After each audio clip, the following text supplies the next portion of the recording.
Olá, pessoal, bem-vindas e bem-vindos a mais uma live nossa aqui da página Histórias do Cinema. Os recadinhos básicos que eu sempre dou aqui, clichês já. Quem estiver curtindo as nossas lives que visam refletir cultura, o cinema, cultura pop, enfim, discutir cultura com qualidade, clica aqui na página em seguir, depois em ver primeiro. E no YouTube, se inscreve no canal, ativa o sininho. Tá, hoje um tema muito legal também. Eu tenho a honra de receber o Fábio Gomes Ribeiro, que é funcionário público no Fórum de Santos, mas é um profundo conhecedor das histórias e quadrinhos. Provavelmente tem a maior coleção de gibis, pelo menos aqui da Baixada Santista, do litoral de São Paulo, com certeza. E é um dos organizadores da Santos Comic Expo, que é uma das principais convenções de quadrinhos do Brasil, com programação toda gratuita, presente no calendário oficial de Santos. E a gente vai falar dos 80 anos da Marvel Comics, essa editora tão forte, tão influente, que foi alçada aí a preferência, principalmente nos últimos anos, com o seu universo compartilhado do cinema, né? Eu vim até a caráter aqui, apesar de ser um cara que escreveu livro sobre o Batman, o Superman, vocês vêm aqui, mas eu tô até com a canequinha do Homem-Aranha. Fábio, eu queria primeiro, como a página que é Histórias do Cinema, muito bom, Capitão América também. Eu queria começar perguntando como é que surgiu o teu interesse por quadrinhos, como é que você começou a colecionar e também a tua participação na Santos Comic Expo. Aí depois disso a gente entra mais no tema específico para falar da história da Marvel. Bom, primeiro agradecer o convite, né, Zenha? Eu acho que você faz aí lives com pessoas importantes. Eu só acho que a pessoa menos importante é que você convidou para sua live. Imagina. Sou só um colecionador, né? Como você anunciou aí, eu tenho um emprego público, né? Trabalho numa área totalmente distinta de quadrinhos. Porém, eu coleciono desde os 10 anos de idade, desde 86. Começando com Turma da Mônica e logo em seguida para os super-heróis, Marvel, DC. E tenho como objetivo, né, completar coleções. Na verdade, meu interesse, além dos quadrinhos, além da parte de diversão, eu gosto do histórico, né, dos bastidores. Eu gosto de pesquisar a história por trás dos quadrinhos. Então, eu sempre tive esse interesse. Então, a consequência disso é você ter o maior número possível de edições, revistas informativas. Aí o acervo acaba ficando um pouquinho grande. Só que, assim como eu, como meus amigos, que a gente se chama os guerreiros, porque nós somos colecionadores das mais diversas áreas, né? E nós temos esse carinho pelos quadrinhos, mas chegou um momento que nós não estávamos satisfeitos simplesmente ser só fãs. Queríamos a nossa contribuição para o mercado de quadrinhos e o caminho para isso foi a participação, na organização de um evento de quadrinhos aqui na Baixada Santista, que até o ano de 2013, que foi a estreia da Santos Comic Expo, estava carente de eventos específicos de quadrinho. Existiam de anime, né, que é o quadrinho japonês, desenhos animados, mas de quadrinhos específicos não existiam eventos na cidade. E nós, né, nos reunimos, nos conhecíamos a maioria, nós somos em 10, né, conhecemos há uns 20 anos, nós sempre íamos nos eventos de São Paulo, nas estreias de filmes de super-heróis juntos e resolvemos esse evento. Então, a nossa contribuição aí para o mercado de quadrinhos é fazer evento para apresentar aos fãs, né, outros fãs de quadrinhos para adquirir suas edições e conhecer autores de quadrinhos que o mercado brasileiro está muito forte, né? Faz uma década aí que está bombando bastante. Show. E a Santos Comic Expo já teve 7 edições, é isso? 6? Seis Né? edições. Nós começamos, deixa eu lembrar, 2013, 2014, 2015, 2016, 2017, 2018 não tivemos. Acho que foram 5, cara, porque a de 2018 não tivemos e a de 2019, não, teve 2019, 6 edições. Né? E esse ano, por conta da pandemia, vocês preferiram não organizar, né? Exatamente. Eventos em locais aglomerados. Nós fomos até um dos primeiros a cancelar, porque a gente já meio que previa que, mesmo que o pico do vírus tivesse saído já nessa época, né, que seria em outubro, com certeza as recomendações de aglomeração estariam ainda vigentes. Mas o vírus aí continua não tem cura aí, nada previsto por enquanto. Então, nós tomamos uma decisão correta, né? Uhum, com certeza. Cara, eu acho que vocês combinam, porque eu vou até deixar o link aqui. Eu entrevistei o Cláudio Roberto Basílio, que também é dos Guerreiros, aí, um dos organizadores, e vocês são muito modestos, sempre falando, não somos importantes e tal. Os caras organizam o maior evento de quadrinhos do litoral e ficam com essa modéstia aí. Fora que você teve editora também, não teve? Sim, né? Então, é que assim, quando a gente trabalha, atua no meio, né, a gente reconhece que quem faz o mercado são os artistas, né? Uhum. Então, as pessoas, em segundo plano, os editores e o pessoal que cuida de evento está no terceiro escalão. E, assim, a gente não faz isso profissionalmente, né? A gente faz isso de uma maneira até amadora, né? A gente vai se melhorando a cada ano, mas essa modéstia é porque a gente não se acha agente desse mercado, né? Então, por isso que a gente não gosta assim tanto de aparecer. A gente faz aquilo que é necessário para dar visibilidade para o artista, que às vezes já tem até uma carreira consolidada, mas não é conhecida do grande público, né? Uhum. Porque os quadrinhos faz alguns anos que virou nicho, né? Um mercado de nicho. Não é tão popular quanto o cinema ou a música, por exemplo, né? Uhum. Pessoal, até um recadinho básico falando a pré-venda do meu livro Batman, a série animada Uma Revolução dos Heróis na TV já está disponível. Eu vou deixar o link aqui também para quem tiver interesse, tá bom? Fábio, vamos lá, Marvel Comics, cara. Hoje é uma gigante, pertence à Disney, Uhum. só que é uma história de momentos de sucesso, outros momentos de insucessos. Não nasceu como Marvel Comics. Conta um pouquinho pra gente da história da Marvel aí. Então, a Marvel, basicamente, ela é uma das duas grandes editoras de quadrinhos dos Estados Unidos, né? Não Uhum. dá para falar da Marvel sem falar para a DC, que é a primeira editora de quadrinhos. O primeiro super-herói foi o Super-Homem. E a Marvel, ela não se chamava Marvel, né? Ela começou como Timely Comics e ao longo dos anos ela mudou para nome para Atlas, até chegar em Marvel. Mas ela começou, o Super-Homem surgiu em 38, eu acho que a Marvel faz 80 anos, ela surgiu em 40. Eu estava Uhum. com dúvida se ela 39 ou 40. Mas ela surgiu no rastro do Super-Homem, né? Como várias editoras surgiram. Entraram durante a Segunda Guerra com quadrinhos de super-heróis, com grande produção. E o trio principal de super-heróis, que a gente chama até de velha Marvel, né? Namor, Capitão América e Tocha Humana. Que não é o E Tocha Humana do Quarteto Fantástico. É um Tocha... não, é um personagem androide, né?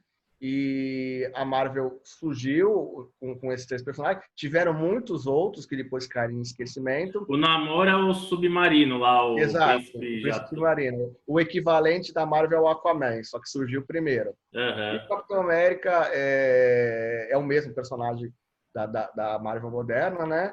E fizeram um relativo sucesso, né?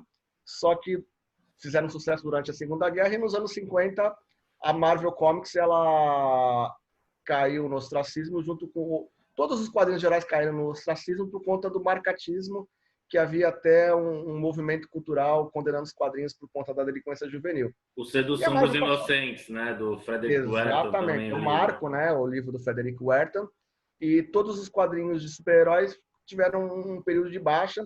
A Marvel mudou, né, o foco dos seus quadrinhos, passou a publicar quadrinhos de faroeste, de romance, de ficção científica, monstros, né? E desde a sua origem o dono era o Martin Goodman, né? E se adaptando ao mercado. E logo depois da sua criação, logo no começo, né, o Stan Lee era um estagiário, sobrinho do Martin Goodman. Ele passou a colaborar na editora. Era um office boy, pouco com a falta de escritores, foi começando a escrever quadrinhos de maneira automática, né? Fazia aquilo que o mercado pedia, sem muito sucesso, sem grandes pretensões. Tanto é que ele criou o nome Stan Lee, que o nome dele é Stan Lieber, justamente porque ele tinha pretensões de ser um escritor de romances e ele não queria usar um nome ligado aos quadrinhos que eram vistos como subcultura, né? Então, depois dos anos 50, lá no finalzinho dos anos 50, a DC que também sofria dos mesmos problemas, né? Ela insistia nos super-heróis, porém com a produção baixa, e ela retomou o Gibi dos Super-Heróis com uma reunião dos seus maiores medalhões, uma forma que ela já tinha usado no começo, mas tinha abandonado, e voltou com a Liga da Justiça. E surgiu assim a semente de uma nova era dos super-heróis, e isso repercutia entre os editores, porque eles tinham clubes de editores, o mercado, jogavam golfe juntos, e o Martin Goodman, o diretor, o dono da Marvel, ficou sabendo que a Liga da Justiça vendia bem, a sua editora já estava assim nos seus últimos respiros, resolveu voltar para a editora e pedir encomendar alguns quadrinhos de equipes, né, de super-heróis, e pediu para o Stan Lee, que era o único editor lá que estava ainda porque eles tinham escritores contratados, ele passou a contratar freelancer e não ter muitos escritores residentes na editora. Dito isso, o Stan Lee, que já estava também pensando em mudar de ramo, porque a editora já estava realmente falindo, ia até desistir da ideia, ele chegou em casa e pediu o conselho para a esposa, falou assim, olha, vou desistir, não vou aceitar a proposta.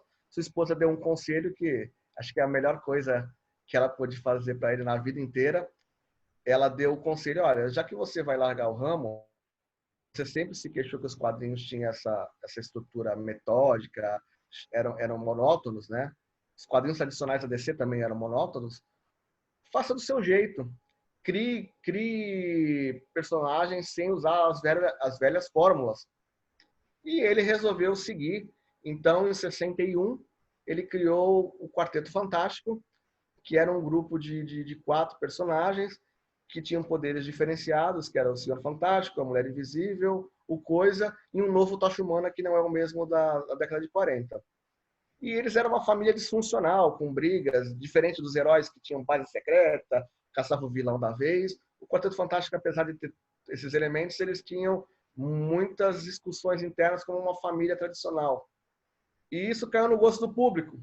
Aí, na sequência, né, ele resolveu adaptar esse tipo de ótica, né? Aí criou o Homem-Aranha, que era um personagem, um estudante com problemas financeiros, tinha que cuidar da tia. O Hulk, que era um personagem cientista meio nerd, meio Jack and Hyde. Os X-Men, que eram pessoas que já nasciam com poderes, porque o Stan Lee admite que tinha preguiça de criar acidentes para justificar a origem dos seus personagens. Que mais? O Thor, né, que era um deus nórdico, mas ele tinha essa pegada meio hippie, né? É um jovem rebelde, sempre em conflito com o pai. E aí pode-se dizer que a partir de 61 surgiu a Marvel moderna, né? Com o nome Marvel, e virou até o marco zero por muitos anos. A Marvel contava a sua idade de criação a partir de 61 por muitos anos, né? Quando a Marvel foi crescendo, se estabelecendo, ela começou a contabilizar a primeira era Marvel lá, que era com Namor, Tocha Humana e Capitão América.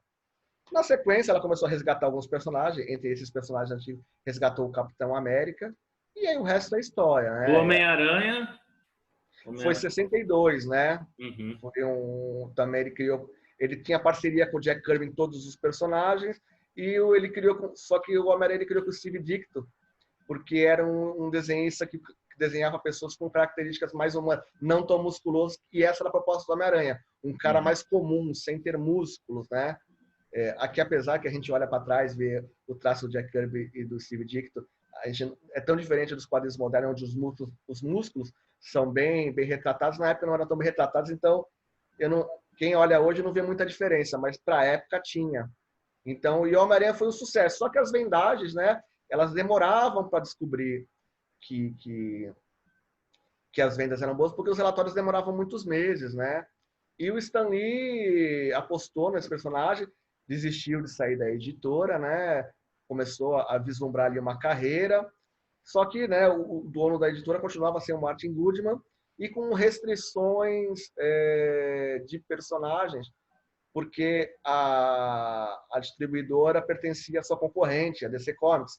Então, eles tinham um número limite de publicações para lançar, então eles tinham que alternar as revistas, né? Às vezes tinha umas revistas genéricas sem o nome próprio do personagem, Mas de cara o Homem-Aranha foi o que caiu no gosto popular e eu acho que em menos de 10 anos a Marvel deixou de ser uma das milhares de editoras que tinha nos Estados Unidos que concorria com a DC Comics.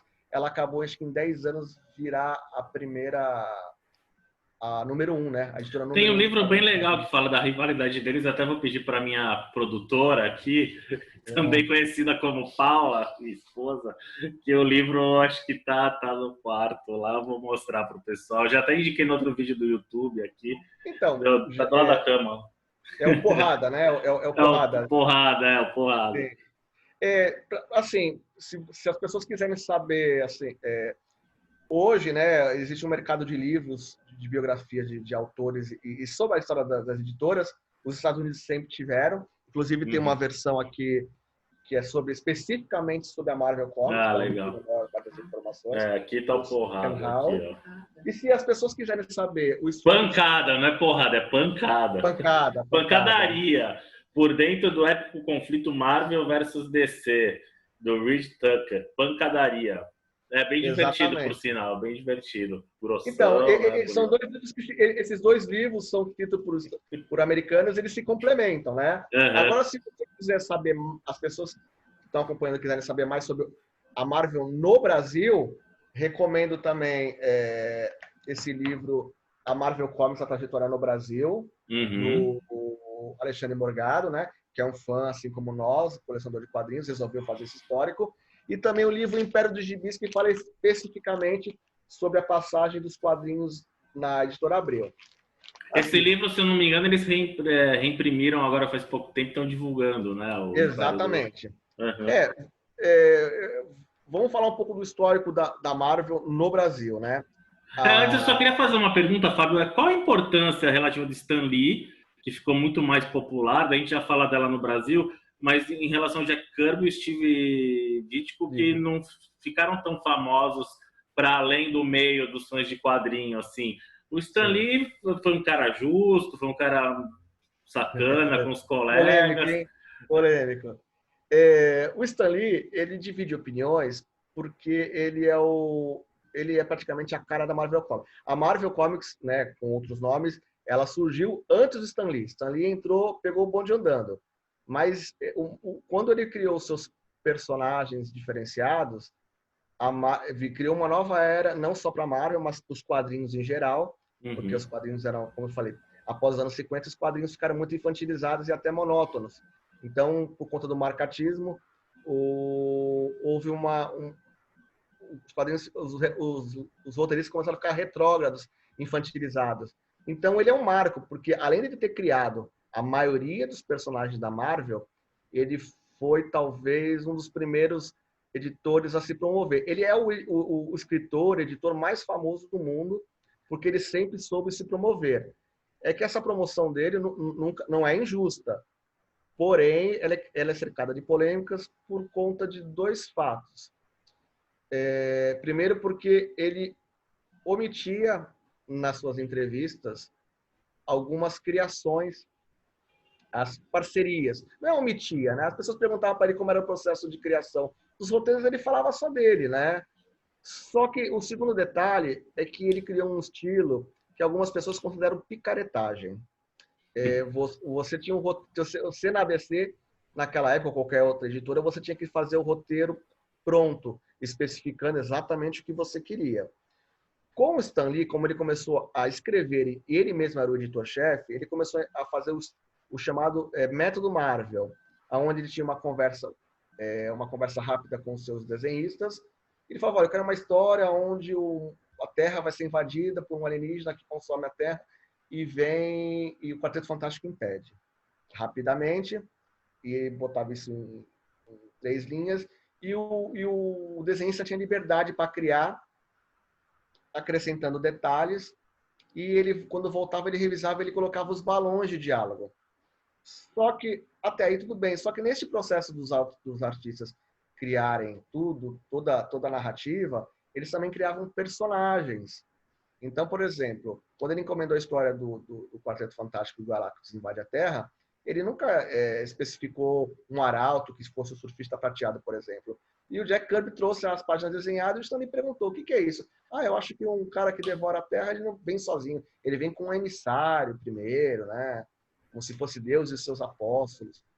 E ele, mas ele tem uma prancha de surf, que legal. E o Stan Lee acrescentou lá a origem dele, os diálogos, mas veja, nesse sentido, eu entendo que a criação é somente do desenhista. Ele criou toda a concepção e a ideia. Ele só resumiu por Stan Lee e ele acrescentou diálogos. Então, há muito o que se discutir sobre essa questão de direito autoral. Então, por isso que ele é polêmico. Mas, assim, ele era um excelente... Travou aí, Fábio.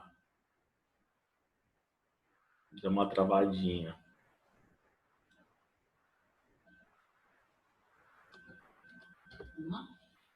Não sei, ele travou lá. Vou pausar aqui. Então, retomando aqui, né? Porque deu saí do computador e entrei no celular. Então, o Stan Lee era polêmico justamente por essa questão do método Marvel de fazer quadrinhos, onde os desenhistas vinham com o material pronto e ele colocava só os diálogos. E acaba se perdendo alguma criação outra de conceitos e personagens. Então, assim, isso é polêmico. E tem outra questão. Por que o Stan Lee é tão famoso? Porque ele sempre perseguiu isso, né?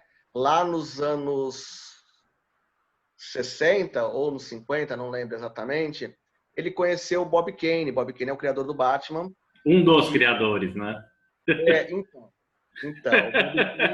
o Bob Kane, nos anos 40, né? Ele criou o Batman 89, nos anos 40 ele teve o melhor contrato de personagem de quadrinhos de todos os tempos. Ele conseguiu fazer uma cláusula onde ele não precisava produzir quadrinhos, ele era o consultor oficial da DC para todos os projetos com o Batman, seja brinquedos, animações, filmes, e, em tese, nunca mais precisou trabalhar. Ficou rico, ficou famoso, e o Stan Lee perseguia isso. Né? Ele tinha da mesma forma que a Marvel sempre quis ser uma editora grande como a DC, o Stan Lee queria ser o Bob Kane nesse sentido de viver das suas criações, só que sem precisar exatamente botar a mão na massa. Criou os personagens, você vive de licenciamento. O que ocorre é que, enquanto o Bob Kane era um desenhista que omitiu o roteirista, o Stan Lee era um roteirista que não omitia os seus desenhistas, mas ele pecava em alguns detalhes. Mas nunca podemos deixar de reconhecer a sua grandiosidade, a sua mente criativa. Só que nesse anseio de perseguir esse objetivo, ele foi muito subserviente à editora, né? A editora, ao longo dos anos, alguns desenhistas insatisfeitos demandaram ações contra a Marvel para recuperar suas criações. E o Stan Lee sempre esteve do lado da editora, né? Porque porque a editora não era dele e ela passou por várias foi propriedade de outros donos e ele sempre queria resolver a sua situação. Então ele é mal visto, né? Por algumas pessoas no mercado por conta disso. Mas ele sempre esteve envolvido nas criações. A maioria das ideias são dele. Porém, para se promover, ele acaba em alguns discursos omitindo situações como essa que eu falei do surfista prateado. Em tese, ele não criou o surfista prateado, né? Ele apenas colocou os diálogos. Então, essa polêmica dele é exatamente por conta disso, né? É o conflito de interesses, né? E ele se populariza mais quando ele começa a fazer os cameos, né? As aparições estilo Alfred Hitchcock. Começa com um telefilme do Hulk, o Julgamento do Incrível Hulk, que é de 88, eu acho, 80 e pouco. Que ele faz uma... Como ele perseguia isso, né? Como falar, era uma editora pequena, ela sempre só publicava quadrinhos, diferente da DC, que lá nos anos 70 foi comprada pela Warner, que tinha uma grande empresa de mídia por trás. Então teve alguns projetos viabilizados com muito orçamento, como o Super-Homem de 78 ou o Batman de 89. a Marvel sempre teve que viver de parcerias, né? Só que o Stan Lee já tinha esse objetivo logo de cara. Por exemplo, os desenhos desanimados, né, da Marvel, Dos anos que nada mais 60, né?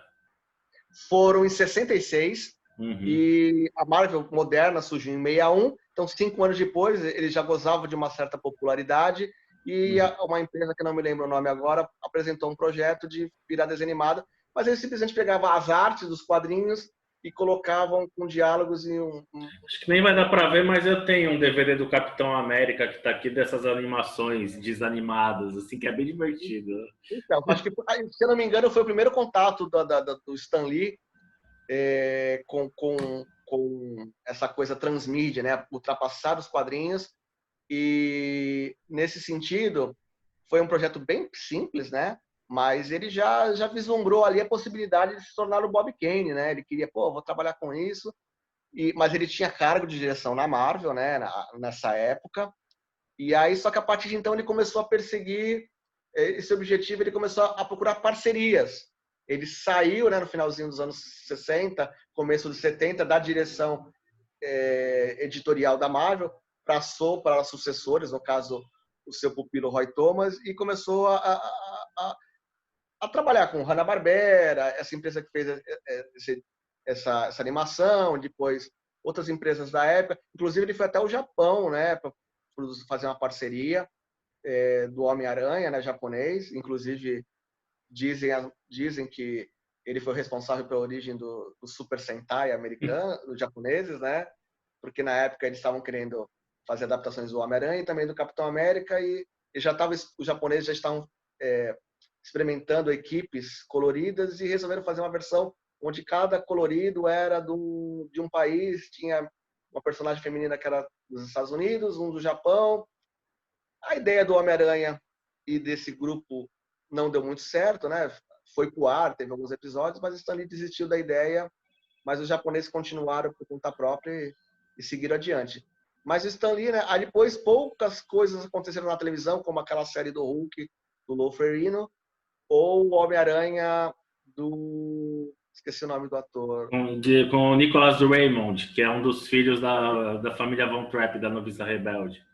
Então, e para marcar território, né, como ele era o produtor executivo desse projeto, ele já aparecia, os cameozinhos dele lá já aparecia. No julgamento do Hulk ele apareceu, não necessariamente na série, ele apareceu no telefilme. No telefilme. Exatamente. Mas ali é para marcar território mesmo. Olha, eu sou o produtor executivo, ali ele começou. Só que tudo na Marvel aconteceu muito devagar, né? O primeiro desenho em 66, as primeiras séries na década de 70, a década de 90 praticamente teve o filme do Nick Fury, aquele do Capitão América do Matt Salinger, Justiceiro, Justiceiro 89, sempre com parcerias, né? E ele afastado do mercado editorial, a Marvel prosperou a área editorial na mão de outros editores, né?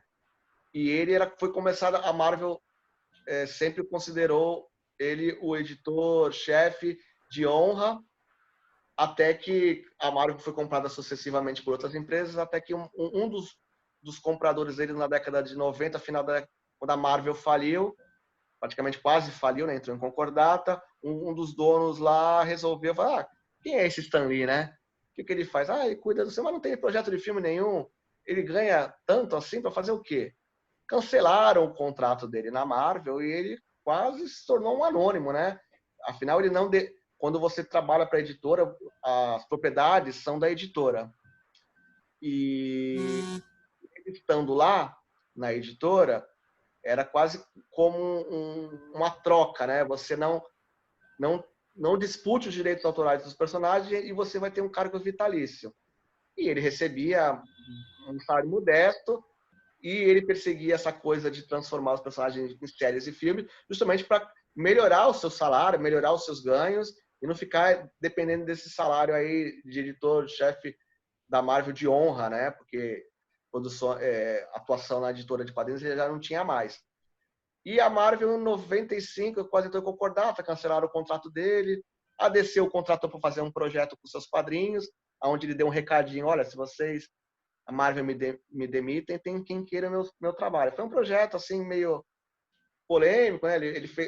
O personagem, o Stan Lee recria os heróis da DC, e até que a Marvel, na época que ela começou a se reconsolidar, ela vendeu os seus direitos cinematográficos dos seus personagens, né?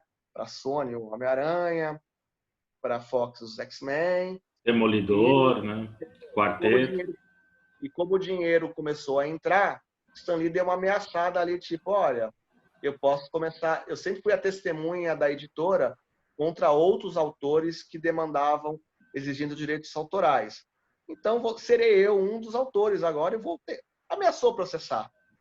Mais do que nunca, né? O proprietário, eu não lembro se era o Irk Perlmutter, que era o cara que comprou a Marvel depois da Concordata. Não me lembro exatamente quem era o dono na época. Recontrataram o Stan Lee, restituíram esse título de editor-chefe de honra, né? E a Marvel começou numa escalada, né? De plantar as sementes do seu universo cinematográfico.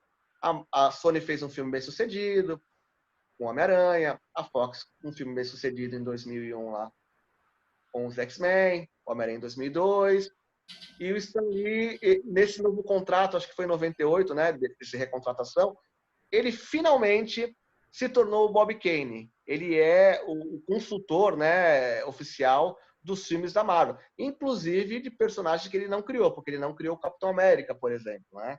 Uhum. Mas ele ganhou esse contrato e as terceirizadas, né?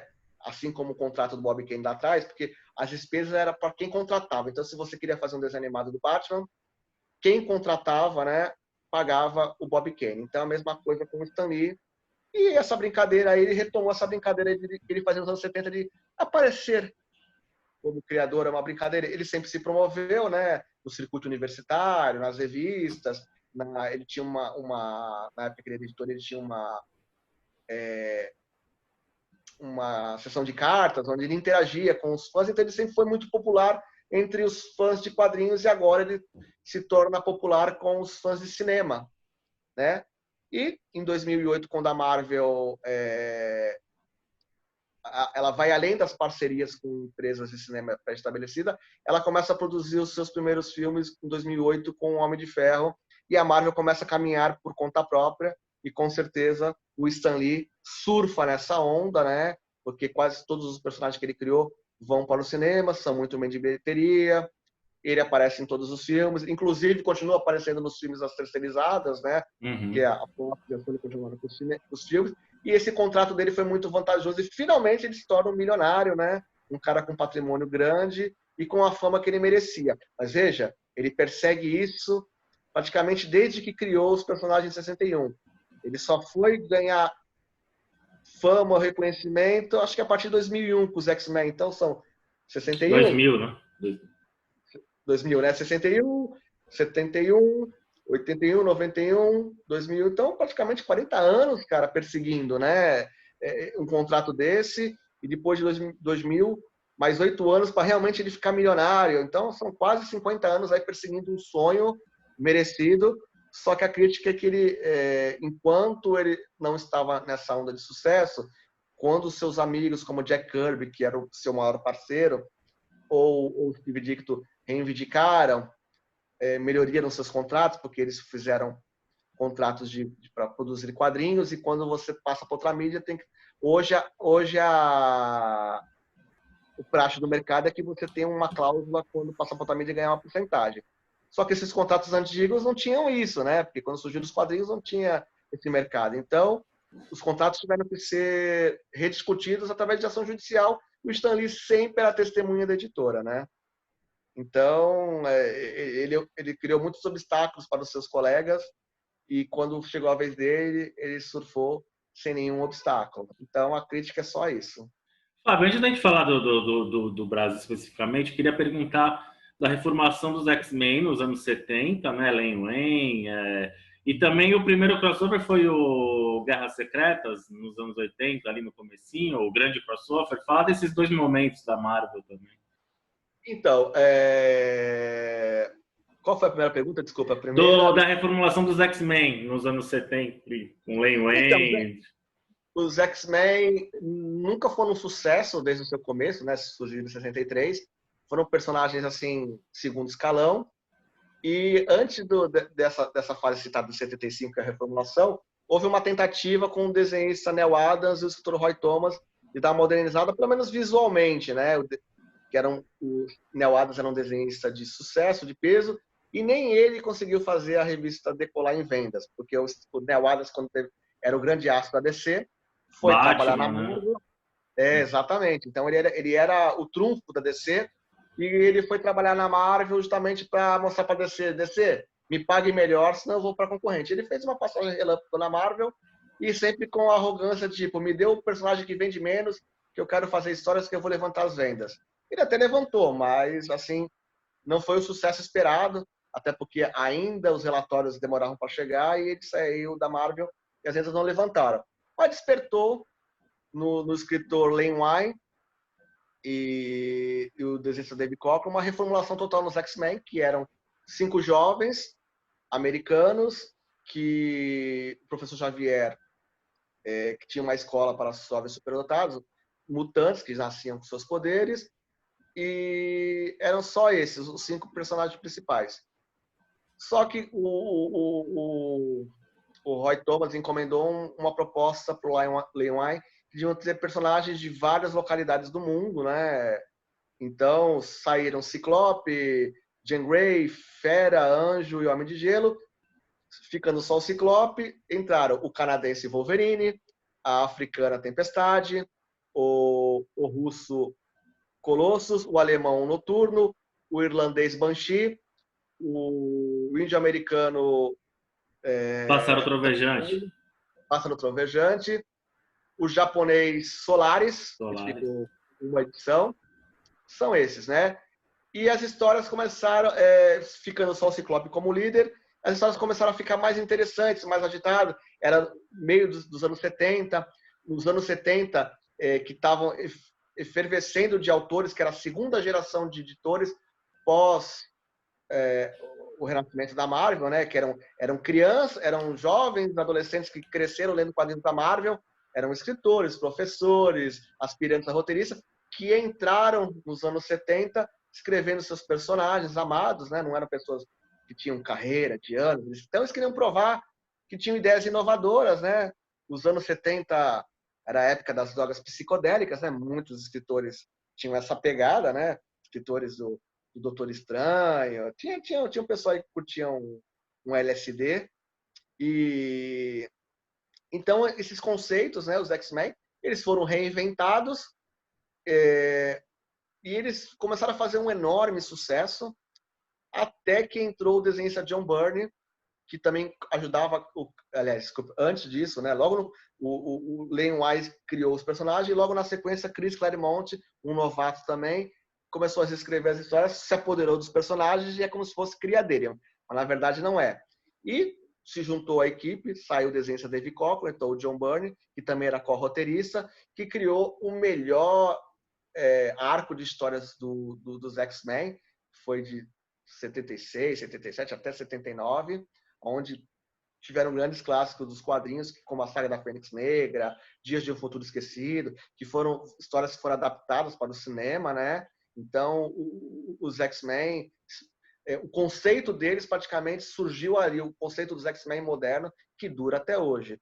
A outra pergunta que você... Guerras Secretas. Então, curiosamente, Guerras Secretas é o crossover da Marvel mais popular, porém não é o primeiro. A Marvel já havia tentado uma junção dos personagens em 81, 82, chamado Torneio de Campeões, que era para homenagear as Olimpíadas de 82. E foi uma história... 82 foi o ano de Copa do Mundo, deve ser 80 e 84 das Olimpíadas. Não, então foi 80. Foi 80. Tá. Uhum. Copa de 80. E é que aqui demorou para chegar, então a gente se perde um pouco nas datas. Uhum. Então, o modelo de crossover já existiu. Juntaram o personagem para disputar um prêmio lá, e a história era só essa. Só que em 84, a Marvel tinha com... Eu não lembro qual empresa de brinquedos nos Estados Unidos. Eu sei que no Brasil era a Glaslit, mas nos Estados Unidos eu não lembro qual era a empresa, se era Kenner. Não vou me recordar. Um projeto de vender brinquedos, né? Enquanto a DC sempre foi muito estabelecida em cinema, desenhos animados, brinquedos, a Marvel, até na década de 80, ainda, né, ela era a preferida da década de 80 já era a preferida em vendagem de quadrinhos, mas eles não tinham o apelo dos desenhos animados e dos brinquedos. Eles quiseram entrar em peso com isso, com Guerras Secretas, que era o projeto encabeçado e escrito pelo editor da Marvel na época, Jim Shooter, onde ele reuniu todos os heróis novamente, lutando num planeta isolado contra os vilões, um grande número, mesmo número de vilões, mesmo número de heróis, para disputar um prêmio de uma entidade divina que ia dar para eles. Bem parecido com o Torneio de Campeões, né? Mas e foi um sucesso por conta que veio calcado numa linha de brinquedos, né? E no Brasil, a Marvel no Brasil teve que acompanhar e lançar a revista na sequência também, logo 2 anos depois, para não perder, porque a Glaslit comprou o direito dos brinquedos. Então foi um Deus nos acuda, porque alguns personagens não tinham surgido no Brasil e tinha que contar a história, então fizeram um monte de picotada, mas foi um sucesso. Homem-Aranha com uniforme preto, né? Exatamente. E tinha os encartes nas revistas que te estimulavam a comprar. Eu, por exemplo, não tinha, porque eu era muito pequeno. Pedi pro meu pai, era só brinquedo em Natal e Natal e aniversário. E na época do Natal e aniversário não tinha esses brinquedos, então eu perdi a onda. No verão seguinte já era outra onda de brinquedos, então eu perdi. Mas eu ficava maravilhado, porque tinha até um detalhe todos eles tinham um escudo com um efeito holográfico. Então era uma linha de brinquedos bem interessante, né? Bem moderna para a época. Então a Marvel deu muito sucesso nos Estados Unidos e esse sucesso replicou nos países que publicavam os quadrinhos da Marvel. Os países começaram a fazer parceria com lojas de brinquedo, com fábricas de brinquedo e lançar todo esse licenciamento. Foi um sucesso, foi a minha porta de entrada nos quadrinhos da Marvel, né? Eu comecei com Guerra Secreta 8, que é justamente a estreia do uniforme do Homem-Aranha. Eu que conheci o personagem com aquele uniforme clássico dos desenhos animados, fiquei chocado, estarrecido. Meu Deus, como é que pode esse uniforme preto? Isso não bate. Eu tenho que ler isso, eu tenho que entender por que ele mudou de uniforme, né? E para a época isso explodia a cabeça. Hoje, né, você lê a história, ela é bem fraquinha, mas eu tenho um apego muito grande, um carinho por uma época mais simplória. E essas ações de marketing marcaram uma época. A DC, em concorrência, lançou a linha Super Powers, né? Também era da concorrência. Essa acho que era a empresa Kennedy, se não me engano. E brinquedos, desenhos animados em quadrinhos, fórmula de sucesso. Da mesma forma como os filmes da Marvel hoje têm apelo no marketing em vender subprodutos, na época os brinquedos, os desenhos animados eram o que funcionava, né? Superpowers. Guerras Secretas não entra no mesmo nível de Crise nas Infinitas Terras, essas grandes sagas, assim, em termos de qualidade. Eu acho que assim, existe uma polêmica, né, entre Guerras Secretas e Marvel, porque a Marvel também, a Crise nas Infinitas Terras estava sendo projetada desde 81, e essa informação vazou para a Marvel. Aí a Marvel juntou essa intenção de fazer brinquedos com essa intenção de fazer um plágio, fazer algo para concorrer. E a história foi feita meio às pressas. Então, como obra artística, ela é muito fraca. Enquanto Crise nas Infinitas Terras, ela teve um planejamento maior e ela tinha um objetivo que era marcar os 50 anos da DC com alguns fins de eras, né? As múltiplas terras deixariam de existir e novas versões dos personagens na mão de grandes autores iriam entrar nas bancas. Então, era um projeto muito mais ambicioso e a história muito mais elaborada. Só que as duas são marcantes nas suas respectivas editoras. Tanto que a Marvel, recentemente, acho que uns 2, 3 anos atrás, fez uma nova versão de Guerras Secretas, mas com só usou o nome, o apelo do nome, porque a história é muito diferente. Mas o nome é forte, ela entra assim como umas grandes sagas da Marvel, apesar da história ser como obra artística inferior à da DC. Mas esse equilíbrio entre Marvel e DC sempre vai existir, né? Uhum. E no Brasil, como é que a Marvel chegou? Como é que foi? Então, lembra que eu falei que os quadrinhos da Marvel você tem que estabelecer entre a velha Marvel e a nova Marvel. Uhum. A velha Marvel já tinha surgido na década de 40 no gibi mensal do Grupo Globo, que publicava tira de jornais com os heróis Tocha Humana, Capitão América e Namor. Então, eram coletâneas, né? Tem aqui um facsímile, né? Esse personagem era porque os quadrinhos de super-heróis surgiram em jornal E quando começaram a publicar o Super-Homem Jornal, o Super-Homem inaugurou uma era de pegar essas histórias e compilar em brochuras e lançar em bancas exclusivamente, sem acompanhar o jornal. E as outras editoras surgiram todo nesse rastro, e a Marvel, né, Timely na época, começou a fazer isso. Então, no Brasil, eu não sei exatamente que essa edição é de 42, então eu acredito que a Marvel surgiu em 39 e 40, um ano depois, 2 anos depois, esses personagens começaram a surgir aqui. Só explica pra gente que está acompanhando a gente o que é facsímile Facsímile são as edições de fãs, de material ultra raro, que não tem condições nenhuma de ser achado ou republicado, então eles fazem de fã para fã, sem fins lucrativos, só cobrindo os custos, né? Então, tanto é que não anunciam, é de fã para fã, porque são materiais da década de 40, são raríssimos, muito caros, e eles não duram tanto tempo, que é material papel jornal, vagabundo, isso aqui é preto e branco e tudo, então é só para ter acesso à leitura. Isso é a velha Marvel. A nova Marvel, ela começou com a Ebal, os desenhos desanimados surgindo em 66, e lá nos Estados Unidos, e aqui, da mesma forma como Guerras Secretas, houve uma campanha de marketing. Em 67, a Marvel, a Ebal é a maior editora de quadrinhos da época, né? Surgiu lá nos anos 30 e foi até o começo dos anos 80. Ela só publicava DC. DC sempre foi sinônimo de solidez no mercado. A Marvel era uma aventureira nos anos 60, ninguém conhecia. E resolveram introduzir esses quadrinhos. Então houve um pacto. A editora Ebal começou a lançar também quadrinhos Marvel, no formato americano, em preto e branco.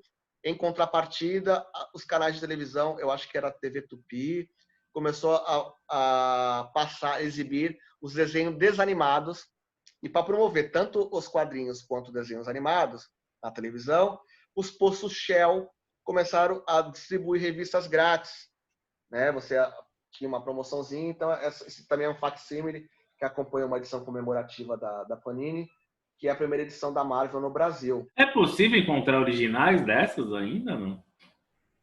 Só que é caríssimo, né? Muito caro.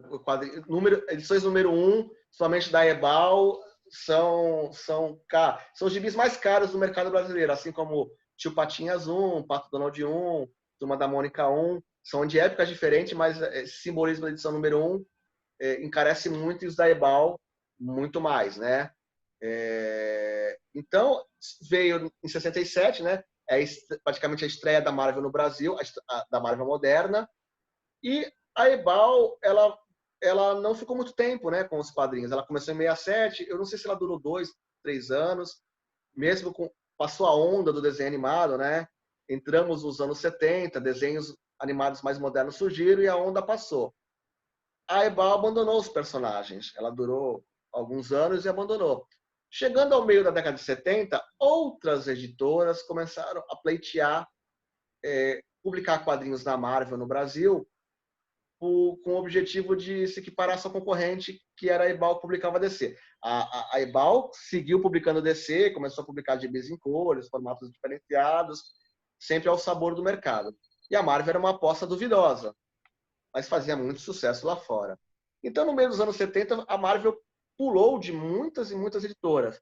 Uma delas foi a Block, né? Nesse formatinho com uma cor duvidosa, né?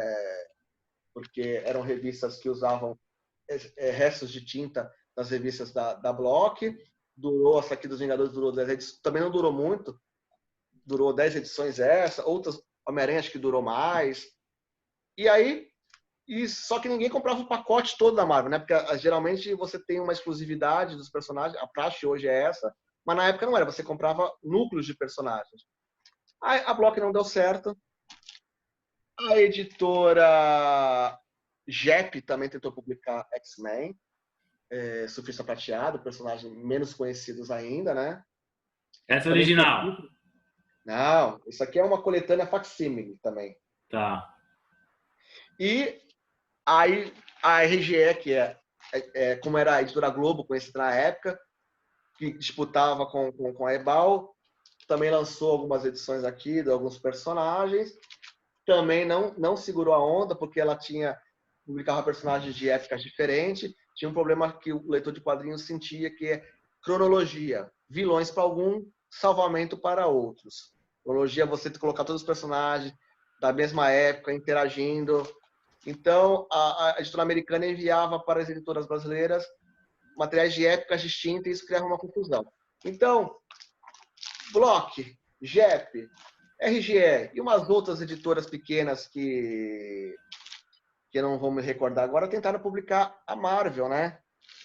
Essa aqui também é da RGE.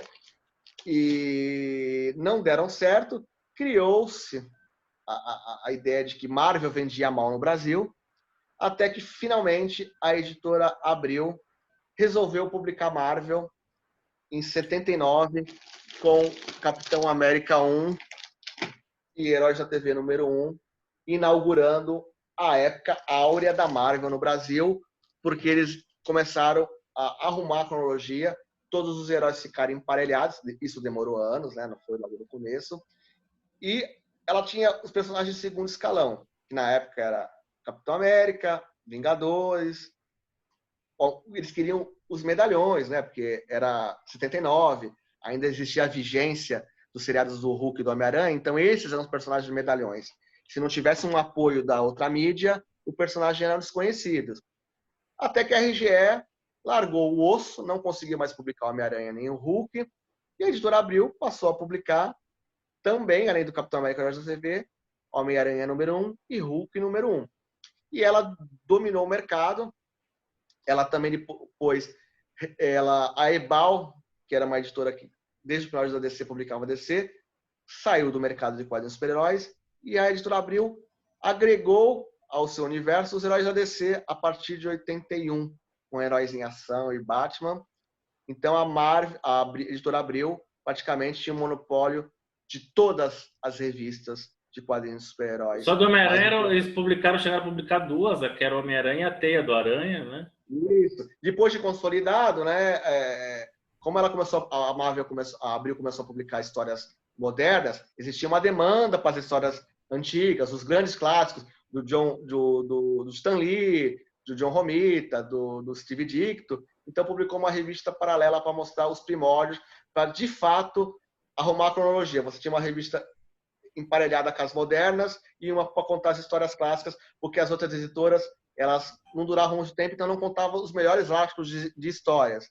E era no mercado, né, no formatinho, mais barato. Os desenhos animados começavam a pipocar na televisão nos anos 80, né? Desenho dos Super Amigos, Super-Homem, Homem-Aranha e seus amigos, tinha desenho do Quarteto Fantástico. Então eles estavam, apesar de não ter parceria com esses canais de televisão, diferente da Ebal, isso ajudava, obviamente, a vender os quadrinhos, né? E a Abril foi de 79 até 2001, líder de mercado. Super Aventuras Marvel, era muito legal esse gibi também, né? Exatamente. E ela tinha o monopólio, exceto perto do final do seu contrato em 2001. O que aconteceu é que ela não tinha capacidade de publicar todos os personagens e a editora RGE, que passou a se chamar Globo, quis voltar para o mercado e fez uma proposta, acabou levando alguns personagens secundários e publicou algumas histórias adiantadas da Marvel, marcando esse início com essa graphic novel da editora Globo, do Excalibur, que mostrava as aventuras de personagens derivados dos X-Men, com 4 anos à frente da cronologia, e por isso a editora Globo tinha que contar resumos do que acontecia o spoiler dentro das revistas, do que acontecia nas edições da Abril, 4 anos depois. Isso criou um tumulto no mercado, porque você leu praticamente fatos, os spoilers, tinha que saber o que aconteceu com os X-Men, para finalmente chegar na revista do Excalibur. Fora que a qualidade gráfica da Globo estava com uma qualidade melhor, eram revistas com papel melhor. Só que essa tentativa da Globo também não deu certo. A Globo tentou, não se sustentou, a expertise da Abril era muito melhor e continuou, e outras editoras pequenas além da Globo tentaram, Mitos, Pandora, tentaram publicar algum material registrado pela Abril, aí elas não deram certo, voltou tudo para a Abril. A Abril finalmente ficou novamente com monopólio, só que as vendas caíram e os editores descobriram lá no final da década de 90 que os quadrinhos super-heróis não era um produto de massa, era um produto de nicho. porque nós tínhamos agora concorrência com os primórdios da internet, videogames, desenhos animados mais modernos que não tinham nada a ver com os quadrinhos. Então, ela tentou a tática suicida de transformar esses quadrinhos de nicho em produtos de nicho com a famigerada linha prêmio, onde os gibis eram R$2, passaram a custar R$10, ou R$9,90, com edições mais luxuosas, formato americano, com mais páginas, e isso enxugou ainda mais o número de leitores, abrindo espaço para a editora Panini, a italiana Panini, que só atuava no mercado, só licenciando para a editora Abril. Ela resolveu entrar no mercado, retomou os direitos, né? Porque ela era licenciante nesse momento, e passou a publicar ela mesma os seus quadrinhos, também no formato magazine, com preço mais acessível que as prêmios, que era R$9. Elas voltaram a publicar gibi de R$3, R$4, e passou, então, desde 2001 até agora 2020, a publicar todos os heróis da Marvel e da DC, em vários formatos, né? Inclusive, além das mensais, as edições luxuosas, como essa edição do Homem-Aranha aqui, que é uma edição que compila as primeiras histórias com o devido respeito que as histórias do Stan Lee e do Steve Ditko merecem, e muitas outras. Então, ela permanece, só que tem um detalhe. A editora Abril, ela se equiparou à editora Abril em tempo de publicação, praticamente 20 anos, 21 anos. Porém, a maior numeração de uma edição mensal ainda permanece com a Abril, que foi Capitão América com 214 edições, enquanto as edições da Panini nunca chegaram a essa numeração. Passaram de 100 e tudo, mas as numerações reiniciam, né? Porque isso é uma tática para atrair novos leitores. Então, o recorde de edições do mesmo personagem, que é o Capitão América, permanece com a Abril, mas a editora Panini, ela já está ultrapassando em tempo de publicação e em número de publicações variadas, ela é bem maior do que a Abril. Hoje, sinônimo de Marvel e DC no Brasil é Panini, e faz um bom trabalho, principalmente do resgate dos clássicos, coisa que a Abril tinha dificuldade, né? Fábio, a gente está por conta do tempo, já fica até o convite, acho que a gente pode fazer uma segunda parte para falar dos 80 anos da Marvel, porque para falar do cinema, dos games, entrar um pouquinho mais aí, eu só queria te perguntar antes do ping-pong, teve um período ali nos anos 90 que os X-Men explodiram de venda, Jim Lee, que aqui no Brasil era publicado em formato americano com capa metálica. Fala um pouquinho dessa época aí. Então, o mercado de quadrinhos ele é cíclico, né? Sempre teve algum fato que ele marca as vendas para mais ou para menos. Então, nos anos 70 começaram a ter justamente aqueles escritores psicodélicos, assuntos mais politizados. Nos anos 80, autores começaram a tratar de temas, surgindo Cavaleiro das Trevas, Watchmen. E chegamos aos anos 90, a uma era onde os desenhistas, onde esses escritores bons começaram a trabalhar em editoras menores, por conta dos direitos autorais, porque criar personagens dá mais dinheiro do que você trabalhar nos personagens da Marvel e da DC. Então, os escritores começaram a migrar e não criar material próprio, e então o foco começou a ficar nos desenhistas. Surgiu uma onda de desenhistas bem no final da virada dos anos 80 para 90. Surgiram Jim Lee, Mark Silvestre, Todd McFarlane, que eram terceira ou quarta geração de fãs que cresceram lendo quadrinhos. As suas referências eram os quadrinhos, não eram desenho clássico, né, desenho acadêmico, e começaram a quebrar paradigmas na questão da diagramação, anatomia, trazer também visuais dos videogames, né? Um apelo muito forte nos jovens dos anos 90. E isso começou a reaquecer o mercado, né? O mercado começou a vender horrores por conta desse visual arrojado. Os X-Men deixaram de ser uns personagens meio punks, meio rejeitados, para ser personagens todos uniformizados, coloridos, com aquele X, aquela logomarca, com uniformes estilizados. Eles chegaram ao patamar de principais equipe de super-heróis da Marvel, que antes era dos Vingadores, né? Até os anos 70, 80 era dos Vingadores. Apesar da qualidade dos gibis dos X-Men tá muito alta, a popularidade e, em paralelo, também veio o desenho animado dos X-Men, né, em 93, 94, que era exatamente calcado nesse visual aí dos anos 90.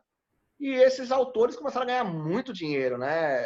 Aliás, desculpa, a editora começou a ganhar muito dinheiro, porque batendo recordes, né? Homem-Aranha vendeu 2 milhões, X-Force 3 milhões, os X-Men vendeu 7 milhões de exemplares, porque também tinha, além da demanda, uma coisa chamada especulação de quadrinhos, que as pessoas começaram a ver edições raras do Super-Homem número 1 de 38 ser vendida por altas quantias exorbitantes, e isso deu a falsa sensação de que se as pessoas começaram a guardar edições número 1 naqueles anos 90, depois de anos teria o mesmo apelo monetário que teria o Super-Homem número 1 de 38. Mas Super-Homem é o primeiro super-herói do mundo, então nunca chegaria a esse apelo. Mas criou-se essa ilusão, que as pessoas iam guardar as edições número 1, ia vender depois no mercado, e ia pagar a faculdade dos filhos. Isso levantou a popularidade desses artistas, mas o mercado criou uma bolha, né? Uma bolha financeira, onde vendeu a primeira, a segunda, a terceira edição, na quarta já não vendia mais, e lá nos Estados Unidos é o mercado direto, né? O encalhe é do lojista. Se ele não vende, a editora não assume o prejuízo. Então, aí começou a encalhar, aí como os lojistas levavam prejuízo, eles passaram a não encomendar em grandes quantidades as edições seguintes, e começou a dar prejuízo para as editoras. Inclusive, esses e outros fatores acarretou na concordata da Marvel. Mas até acontecer isso, 7 milhões de exemplares é uma marca do X-Men número 1 que até hoje não foi batida. É uma vendagem muito expressiva, esses autores ganharam muita popularidade, eles até se empolgaram e criaram a Image Comics, a editora onde eles criavam seus próprios personagens e mantinham os direitos autorais. Spawn, Cyberforce, Wildcats, que eram genéricos do Homem-Aranha, do Batman, dos X-Men, mas essa editora se mantém até hoje, mas esses medalhões, esses personagens originais não são o carro-chefe. Por exemplo, a Image Comics, hoje, o carro-chefe é o Walking Dead, né? Criada por uns novos. Mas a Marvel colheu os frutos dessa época, né? Com esse visual arrojado. Hoje as pessoas torcem o nariz para os anos 90, mas foi realmente um delírio visual. Também somou-se que a qualidade do papel começou a usar colorização por computador e se enchia os olhos, e muitos aspirantes a desenhistas, principalmente brasileiros, entraram no mercado inspirados pelos quadrinhos do Jim Lee, do Rob Liefeld, do Todd McFarlane. Inclusive temos santistas trabalhando no mercado americano que surgiram nessa onda dos anos 90 e posteriores, né? Não é à toa que tivemos o Paulo Siqueira, que é de Santos, anos depois desenhando o Homem-Aranha, e R.B. Silva desenhando os X-Men, que é o gibi mais popular dos X-Men dos últimos 20 anos, que é um santista que surgiu nessa onda pós anos 90 aí, então gerou muitos frutos, né? Mike Deodato entrou nessa época, Ivan Reis se inspirou nessa época. Então, os anos 90 não foram de todo mal. É que a qualidade artística hoje, olhando para trás, se torna duvidosa, porque muitas coisas foram feitas nas pressas, né? Muitos clones desses desenhistas surgiram e a qualidade deles era bem inferior.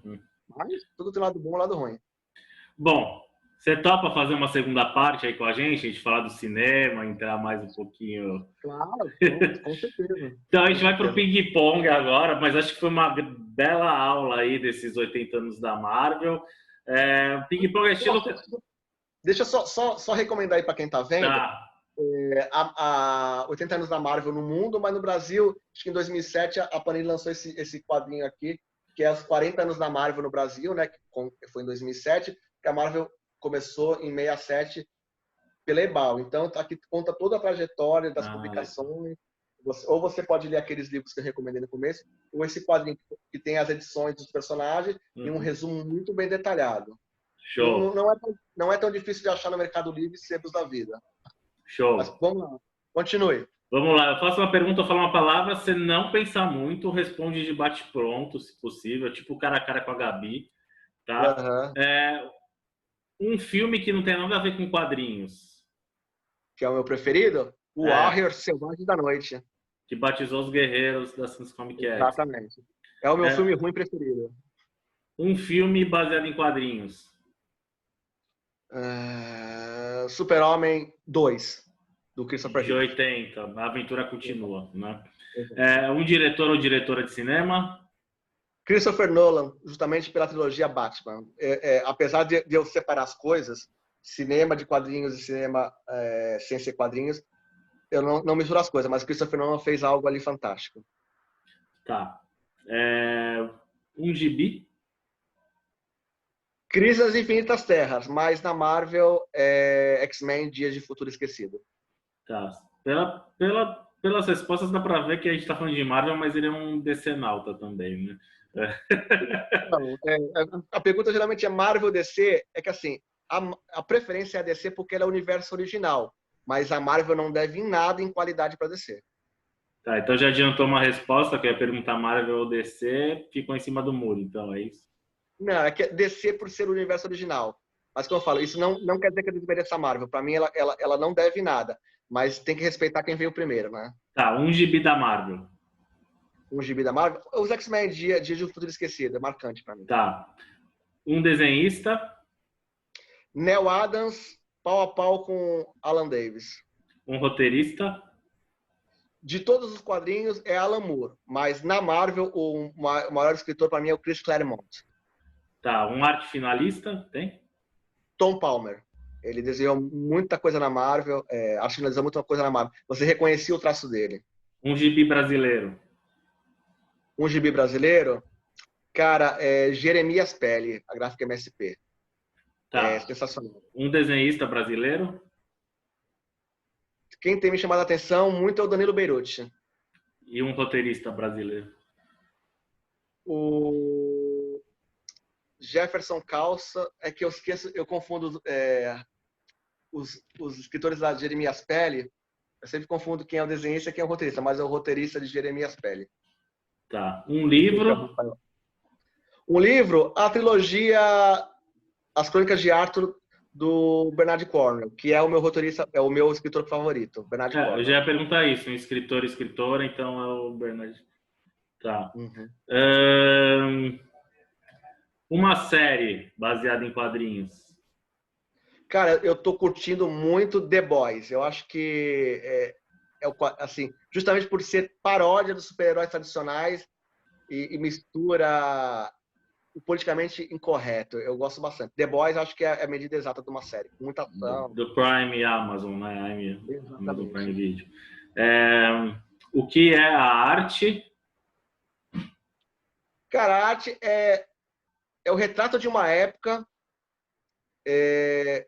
na visão de uma pessoa empregando seu talento. Mas basicamente, ela é o retrato de uma época. Você consegue apreciar melhor a arte se você saber o contexto em que ela está inserida. Então, a arte, para mim, é o retrato de uma época. O que é ser nerd?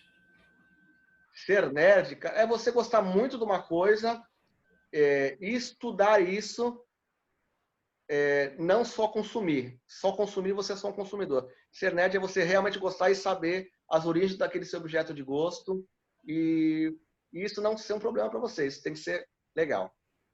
Seu item preferido da sua coleção? Ah, caramba, agora pegou. Cara, é minha espada justiceira, uma réplica em acrílico da espada dos Thundercats. Tá. Dá para mostrar aí ou tá difícil? Dá. Só um minuto.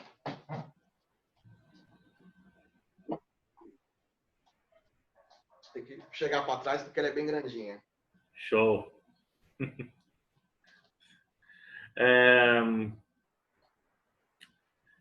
E um item de quadrinho da tua coleção preferido, tem algum? Então, a melhor história de quadrinhos para mim é da DC. Ela é Crise nas Infinitas Terras. Eu tenho uma edição gigante dela, que se chama de Oversized, e ela é autografada. Eu tenho muito carinho pelas edições autografadas, mas essa edição autografada, eu já gosto da história. O luxo da edição, né? Uma edição muito caprichada, e ela ter autógrafo é o item que, se um dia pegasse fogo em casa, é o que eu botava embaixo do braço para ir correndo. Mas eu tenho muitas edições autografadas. Seria difícil abrir mão das outras. Tá, Fábio por Fábio. Fábio é a mesma criança de 10 anos, colecionadora de quadrinhos, só que com um acervo um pouco maior e ainda se impressiona com a criatividade de roteiristas e desenhistas com a mesma intensidade que eu gostava quando eu tinha 10 anos. Legal. Agora é um senhor de família, casado também, né? Exatamente. Mas ainda bem que a minha esposa me apoia. Fica à vontade para deixar um recado para quem está acompanhando a gente aqui. Tenho. A gente falou muito sobre quadrinhos, leitura. Eu acho que nesse momento de pandemia, acho que tem que valorizar muito a leitura, seja livro, seja quadrinhos, porque muito me preocupa, né, essa onda de ignorância, inclusive agora com o nosso, não sei se o presidente, seu secretário, ministro da economia, querendo taxar livros. Então, valorizem o livro, valorizem a leitura em geral, livro, quadrinho, e sejam contra, né, essa taxação, voltar a valorizar a leitura. Eu sei que esse é um canal de cinema, mas a arte escrita é a fonte para todas as outras, seja quadrinhos, seja audiovisual, seja música. Então, essa coisa de... Primeiro, vamos tentar impedir aí a taxação dos livros e vamos fazer essa valorização da cultura ser a bandeira de todos nós, seja os fãs de quadrinhos, os fãs de cinema, os fãs de série, os fãs de livro. A cultura está muito em baixa, né, nesses últimos anos, e a gente precisa reverter isso de todas as formas possíveis. Beleza, pessoal. Esse foi o Fábio Gomes Ribeiro. A gente falou sobre os 80 anos da Marvel. A gente vai fazer depois, para o futuro, próximo aí, mais um vídeo para falar da questão específica também da Marvel no cinema, nas séries, nos games. Mas acho que foi um apanhado bem legal dos 80 anos da Marvel nos quadrinhos, né? Essa editora que marca tanta gente. Cara, abração, obrigado. Tamo junto. Sempre à disposição, André. Valeu. Grande abraço. Abração. Valeu. Tchau, tchau, pessoal. Valeu.